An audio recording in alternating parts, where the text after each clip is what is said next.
the fight for the ostriches, it would seem, suffered a severe setback. At Universal Ostrich Farm, the Supreme Court will not hear the appeal of the decision of the Canadian Food Inspection Agency, the CFIA, will proceed with the cull of hundreds of otherwise healthy ostriches after they were exposed to avian flu nearly a year ago. So we were all just watching, and I'm sure many of you at home were just watching what I describe as a very harrowing live stream by Ardrea Humphrey, who is on the ground in Edgewood, BC. She's really been, on this story from the very beginning. She's trusted by the farmers. She is, I think she's the preeminent journalist on this file. And I'm not just saying that because she works for us, but just because she's just been there and she's so careful with all of her reporting. But she was there this morning as the farmers learned the terrible news, and things are proceeding quite quickly. Oh, Dre, or you're muted, Tamara. Thank you, Sheila. Sorry about Yeah, that. I was shocked watching that live stream just now at how quickly the CFIA is just ready to, pun intended, swoop in and undertake the mass cull of these birds. And you could see in parts here, we're showing on screen where they're like flying around and spinning around. You can tell the birds are obviously very stressed during this time. And thanks to their fencing and the rows of piled hay bales, it looks like the cull order will be undertaken, behind the cloaked veil of the state. You can see there they've put up privacy fencing to prevent onlookers from seeing what they're doing behind that privacy fencing. You can see the little army of 4 Stay Puft Marshmallow Men, CFIA agents approaching the birds. This is going to be a real, and I don't want to be gruesome, but it is a logistical challenge for these people to do what they intend to do, and that is to cull hundreds of birds. These birds weigh hundreds of pounds each. And it should be noted that these birds were initially exposed to avian flu nearly a year ago. Some did die then, but the rest have recovered. These birds are used in research. They're not intended for human consumption. And in fact, ostriches and other birds like ostriches, they're in the family of the ratite. They are used frequently for research because of their robust immune systems. They're used in infectious diseases. In fact, in the UK, we know that they are developing a strain of chicken with an immune system that is similar to that of an ostrich to prevent the spread of avian flu, because as it turns out, research provided to me by the American Ostrich Association indicates that ostriches contract the avian flu, but they don't spread the avian flu. And so that's why they're developing these poultry strains to have immune systems that are closer to that of an ostrich, is because it would stop then the spread and then this stamping out order that the CFIA has. So if birds are exposed to avian flu, it is their protocol, regardless of the fact that the birds are healthy, to just come in and kill them all. It's one of those Jordan Peterson things where you shouldn't follow stupid rules, but here you have the CFIA doing exactly that. Yeah, the unique immunological profile of the ostriches is the thing that one of many, but I think the crux of what has been such a deeply ingrained fight in this particular case, and the fact that these ostriches average on this farm in particular 35 years of age.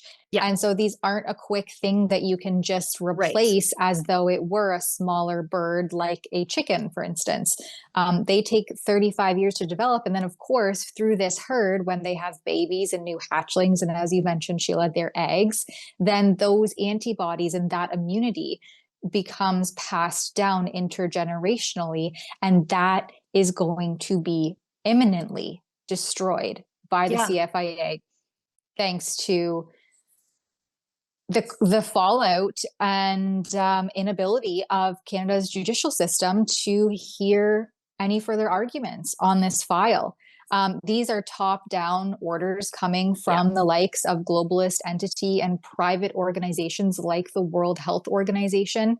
And when we sign on to their pandemic agreements and their various treaties and their international health regulations, this is the kind of policy that you will see coming down the pike. This is exactly why resisting that overreach and these sweeping measures and recommendations that turn into de facto orders that our health overlords follow without question.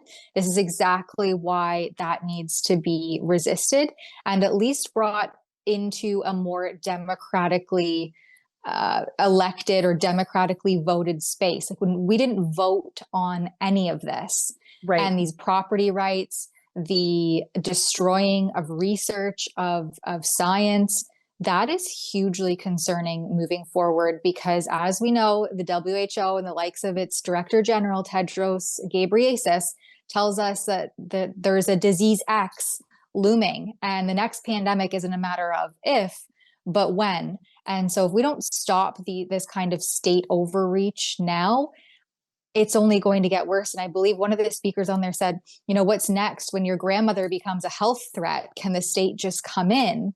And we have state sanctioned euthanasia. So are we really that far off to speculate that the next thing is coming for the pets, coming for the people? This is a slippery slope.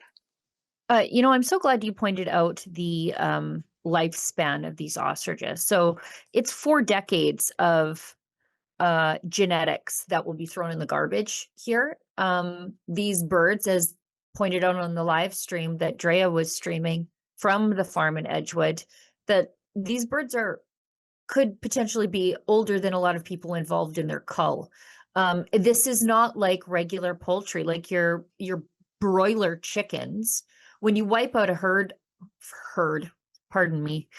flock of birds, you're looking at 6 weeks to replace them. This is 2 generations of humanity to replace these birds.